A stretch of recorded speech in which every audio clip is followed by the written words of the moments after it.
Hello hello. Welcome to chill pill files. यह है रिया की राज का आखिरी भाग, एपिसोड 5। अभी प्रश्न था कि वो लोग कैसे भैया और भाभी को पकड़वाए। उनके पास सबूत था, उनके पास रिकॉर्डिंग था, पर ये कैसे मुमकिन होगा। तब रिया को याद आया कि हर साल इसी दिन उनका एनिवर्सरी होता है, जो था फ्राइडे को, 2 दिन बाद। तो उसने आरव को पूरा प्लान समझाया।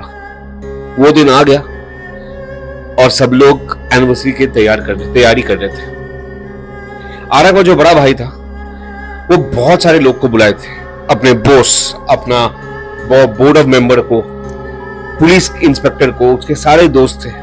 ये बहुत ही इंपॉर्टेंट एक पार्टी था, बिकॉज इस पार्टी में उसका भाई को प्रमोशन मिल सकता था। उसका एक नया बॉस ज्वाइन किया था और बॉस को खुश करने के लिए बॉस को पार्टी में बुलाया था, ताकि उसको खाना खिला सके, उसको थोड़ा पिला सके। उसने अच्छी तरह से प्लान किया था, बहुत खर्चा किया था पार्टी में। वहां एक डीजे नाइट लगा था, बाहर से एक महाराज आया था कुक करने। तो बहुत पैसे गए थे इस पार्टी को सेटअप करने। उस दिन बहुत लोग आए।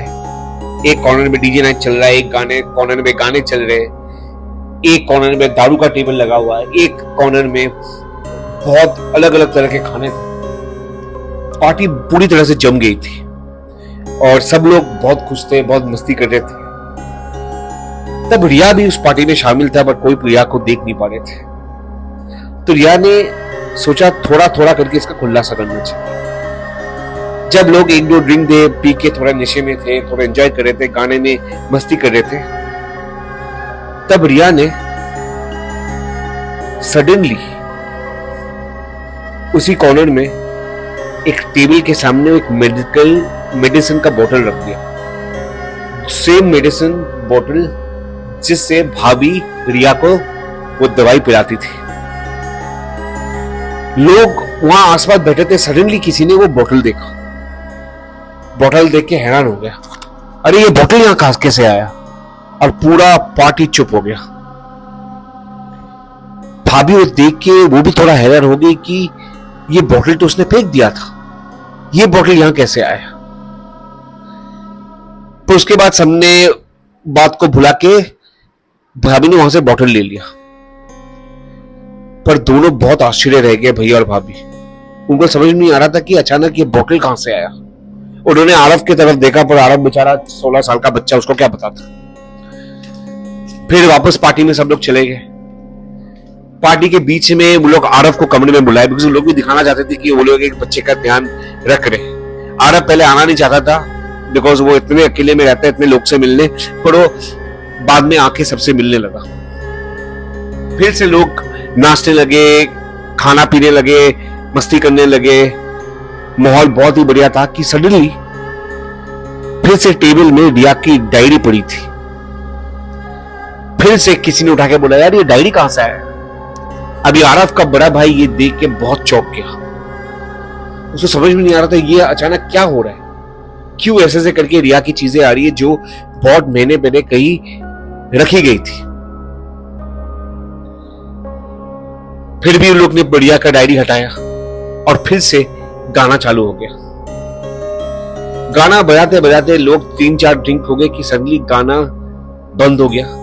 लाइट सारे बंद हो गए, सिर्फ एक डिम लाइट चालू था।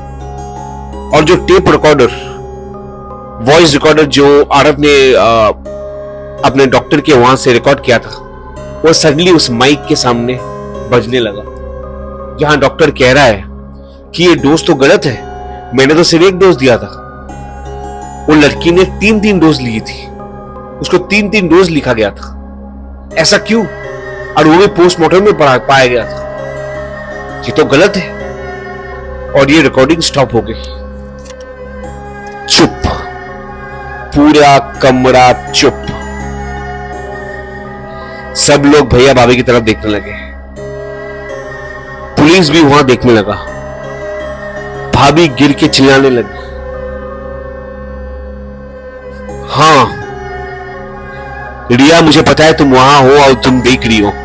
हाँ, मैंने तुम्हें इसलिए मारा बिकॉज तुम मेरे पति के साथ अफेयर कर रहे थे और मुझे जलन थी। वो तुम्हें पसंद करता था, तुम यंग थी, खूबसूरत थी, माना कि मैं तुम्हें छोटी बहन मांगा था, पर रोज रात के बाद जो हुआ मैं कभी तुम्हें माफ नहीं कर पा रहा था। आरव का भाई कोने में बैठ गया, अपना सर हाथ सर पे। सडनली लाइट बंद हो गया। एक चीखने की आवाज सुनाई दी। जब लाइट जला तब भाभी जमीन में गिरी हुई है और गला में एक माक, जैसे कि कोई उनका गला दबा रहा था। वो बेहोश पड़ गई। पार्टी वहीं रुक गया और फिर पुलिस ने किसी का फोन करके कांस्टेबल को बुलाए। आरव के बड़े भैया और भाभी दोनों अरेस्टेड हो गए। उनको फाइनली पता चला कि उनकी देहांत हुआ था वो दवाई के ओवरडोज से, जिसको हफ्ते में एक बार लेना था वो रोज लेती थी। ये सुनने के बाद रिया भी रोने लगी और आरव को जोर से गले लगाई और बोली, तुमने मुझे मुक्ति दी आज। तुमसे महान और अच्छा लड़का मैंने कभी नहीं देखा। पर तब उसने रिया से पूछा कि मेरा क्या होगा। तभी पार्टी से एक आंटी आरव की तरफ गई और बोली, बेटा तुम हमारे साथ क्यों नहीं रहते? हमारे पास बच्चे नहीं है, अब तुम अकेले यहां रह नहीं पाओगे। और वो बहुत अमीर घर की लड़की थी, औरत थी। वो आरव को अपने साथ ले जाती। फाइनली ये देखा जाता है कि रिया की जो भूत थी उसको मुक्ति मिली। जिसने सजा दिया था उनके साथ भी ठीक हुआ। जिसने खराब काम किया था भैया भाभी, उनके साथ भी जेल हो गया और आरव को भी एक घर मिल गया। तो कैसी लगी आपको ये कहानी? अगर अच्छी लगी तो जरूर बताइएगा। अगली सीरीज अगले हफ्ते। Welcome to chill pill files.